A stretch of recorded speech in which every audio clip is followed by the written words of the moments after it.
Why is it that the kindest hearts often face the heaviest storms? Why do the people who pray the most cry the most? If God is love, then why does life sometimes feel like a test you didn't sign up for? It's a question that sits quietly in the back of your mind, especially when you're doing everything right and everything still goes wrong. Is this love or is it punishment in disguise? But maybe, just maybe, it's neither. Maybe there's something much deeper happening in the silence between your prayers and God's answers. Let's talk about it. It doesn't make sense at first. You hear people say God tests those he loves. But how do you explain the heartbreak, the losses, the moments that nearly broke you in half? It feels cruel sometimes, doesn't it? Like being thrown into the fire when all you wanted was peace. But here's something we don't always realize. Tests don't happen because you're weak. They happen because you're trusted. Think about it. You don't test a bridge you know will collapse. You test the one you believe can carry weight. In the same way, God doesn't give us trials to destroy us. He allows them to reveal us to us, to show you that there is something inside you that you haven't seen yet. A strength, a depth, a quiet resilience that only rises when everything else falls away. Let's take a moment. Think about the person you are today, right now. Now, rewind to 5 years ago. Are you the same? Probably not. You've lost people, you've been disappointed, maybe betrayed, maybe forgotten, but you're still here. And even though you carry invisible scars, you've also gained something sacred, perspective. Now you know how to sit with someone else's pain. Now you understand how words can heal or cut. Now you've found compassion where once there was judgment.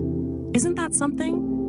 There's a reason why some of the kindest people you'll ever meet are the ones who've been hurt the most. They didn't become soft because life was easy. They became soft because they chose not to let their suffering make them bitter. Pain doesn't always harden people. Sometimes it softens them. And maybe that's part of the test. There's a moment in the Bible that always stands out. Abraham, a man who waited decades for a child. And then, one day, God asks him to give that child up. Imagine that. You finally get the thing you prayed for, cried for, hoped for, and then you're asked to lay it on the altar. It wasn't about the sacrifice. It was about the surrender. God didn't want Isaac to die. He wanted Abraham's heart. The test wasn't about losing what he loved. It was about proving that his love for God was greater. Sometimes the test isn't about what you're going through. It's about who you're becoming while you go through it. Faith isn't proven in comfort. It's proven when comfort disappears and trust remains. So what if the tests in your life aren't punishments? What if they're invitations, not to break you, but to bring you closer? Because when everything you rely on is taken away, money, health, people, plans, you are left with the one thing that can never be taken, your soul. And maybe that's where God meets you most clearly. In the quiet, in the waiting, in the not knowing.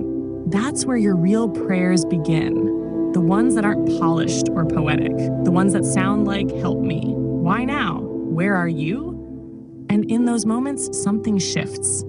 You realize that God isn't just watching from above. He's walking with you through the fire, not pulling you out of it, but standing beside you inside it. And somehow that becomes enough. Here's something that might surprise you. Maybe the reason God is testing you isn't just for you. Maybe you are the answer to someone else's prayer. Think about that. Maybe the courage you're building now will help someone later. Maybe your survival is the survival guide someone else will read when they're drowning. You never know how your story might save another. The test might not make sense while you're in it, but one day someone will look at you and say, if you made it through that, maybe I can too. And in that moment, your pain will have purpose. So if you're in the middle of a storm right now, if the nights are long and the answers are few, maybe you're not being punished. Maybe you're being prepared. Maybe you're not being broken. You're being built. And maybe the silence from heaven isn't absence. It's trust, because sometimes God doesn't speak loudest through miracles. He speaks through endurance. And maybe the real question isn't, why does God test the people he loves? Maybe it's this: what kind of love believes in you enough to let you grow through fire?